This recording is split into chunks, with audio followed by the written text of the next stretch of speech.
Khanna police ने 5 साल की बच्चे की अन्य कतल की गुत्थी 36 घंटे के अंदर सुलझाया। बच्ची का कतल करने वाले को गिरफ्तार कर लिया गया है। कातल ने पहला बच्ची के सरीरक शोषण की कोशिश की। जदों बच्ची रौला पाउण लगी तो उसका गला घुट के अते शरीर उपर गंभीर सट्टा मार के कतल कर दिता। कतल मगरों लाश मक्की के खेतों सुट दी गई सी। ਮਿਤੀ 12/5/23 ਨੂੰ FIR ਨੰਬਰ 80 ਰਜਿਸਟਰ ਹੋਈ ਸੀਗੀ, ਜਿਹਦੇ ਵਿੱਚ ਇੱਕ 5 ਸਾਲ ਦੀ ਕੁੜੀ ਗਾਇਬ ਥੀ ਤੇ ਉਹਦੇ regarding under section 346 FIR number 80 it was registered. ਇਹ ਜਿਹੜੀ ਕੁੜੀ ਸੀਗੀ ਇਹਦੇ ਫਾਦਰ ਨੇ ਸਾਨੂੰ ਇਤਲਾ ਦਿੱਤੀ 12/5/23 ਨੂੰ कि इस तरह से मेरी बच्ची जो है वो अभी मिसिंग है। ये इन्फॉर्मेशन रिसीव करन तो उपरांत immediately Khanna police sprung into action ते ਆਪਾਂ पूरी कोशिश की अंडर वेरियस DSPs ਆਪਾਂ अडर टीमां बनाई ਤੇ ਉਹਨੂੰ ਬੱਚੀ ਨੂੰ ਲੱਭਣ ਦੀ पूरी कोशिश की। नेक्स्ट डे अनफॉर्चुनेटली 13/5/23 ਨੂੰ बच्ची की डेड बॉडी हमें मक्की के खेत से बरामद हुई।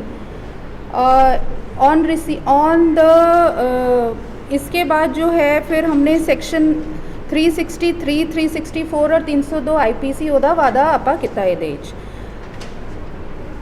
This was a very gruesome murder, एक कोल्ड ब्लडेड मर्डर था। 5 साल की बच्ची थी। इसके बाद हमने सस्टेन्ड इन्वेस्टिगेशन की, टेक्निकल क्लूज़ हमने निकालने की इसमें कोशिश की और CCTV फुटेजेस भी चेक किए। अनफॉर्चुनेटली हमें बहुत ज़्यादा इसमें टेक्निकल मदद नहीं मिली। So as per the directions of our SSP ma'am Mrs Amneet Kundal, several teams worked day and night, ਜਿਹਦੇ ਵਿੱਚ DSP Khanna, DSP Karnail Singh, DSP Payal Harsimrat, DSP NDPS Harpal Singh, incharge CIA SHO सदर, ये सब ने मिलके along with the support of the villagers and the sarpanches and the entire panchayat of मंडियाला कला village, हमने दिन रात इसमें मेहनत की और सस्टेन्ड इंटेरोगेशंस के बाद हमने कुछ सस्पेक्ट्स राउंड अप किए। 12 से 15 सस्पेक्ट्स इसमें राउंड अप किए गए और उनकी सस्टेन्ड क्वेश्चनिंग और साइंटिफिक इन्वेस्टिगेशंस और एक ह्यूमन इंटेलिजेंस के बेसिस पे ये केस फाइनली क्रैक हुआ और एक्यूज्ड को आइडेंटिफाई किया गया और अरेस्ट किया गया। इतनी मेहनत हम लोगों ने की, दिन रात मेहनत की, आप लोग देख ही रहे थे, आप लोग मुझसे टच में भी थे कि in less than 36 hours we were able to crack this completely blind case। ਜਿਹੜਾ accused ਹੈਗਾ ਉਹਦਾ ਨਾਮ ਹੈਗਾ बाबू राय alias Lalua, son of Sarjug राय, और ये शिवहर बिहार ਦਾ ਰਹਿਣ ਵਾਲਾ ਹੈ। ਇਹ ਜਿਹੜਾ ਬੰਦਾ ਹੈਗਾ ਇਹ ਲਾਂਗਰੀ ਸੀਗਾ ਉੱਥੇ ਮੋਟਰ ਤੇ ਜਿਹੜੇ ਪ੍ਰਵਾਸੀ ਮਜ਼ਦੂਰ ਉੱਥੇ ਮੋਟਰਾਂ ਤੇ ਰਹਿੰਦੇ ਸੀਗੇ ਉਹਨਾਂ ਦਾ ਖਾਣਾ ਬਣਾਉਂਦਾ ਸੀਗਾ।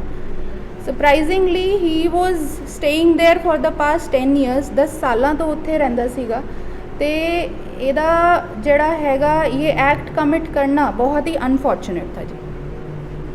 हाँ जी मैडम जी, की कारण रहा मर्डर का? बेसिकली मेन रीजन की रहा? देखिए, ये जो बंदा था इसने देखा कि 5 साल की बच्ची है, for a particular short duration of time वो कली सीगी। He tried to molest her, कोशिश इन्हें की, बच्ची ने शोर मचाया, he was not able to commit the act, कर नहीं पाया। तो उस एक गुस्से में आके इसने बच्ची को पकड़ा, इसने उसका गला दबाया। 5 साल की बच्ची है, बहुत छोटी बच्ची है, और उसके बाद उसने उसकी बॉडी के ऊपर अपने हाथ से ही बहुत serious blows he hit her. So the girl died instantly.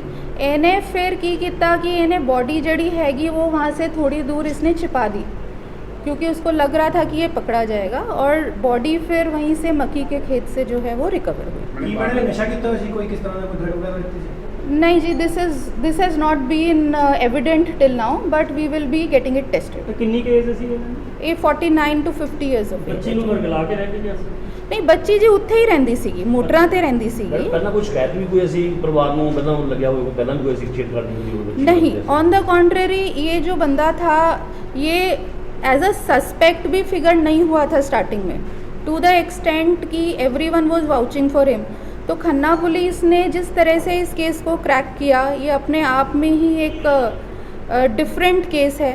Postmortem की रिपोर्ट आई, उसके बाद फिर हमने साइंटिफिकली इंजरीज़ को एनालाइज़ किया कि कैसी कैसी इंजरी है, क्या कॉज ऑफ डेथ हो सकता है।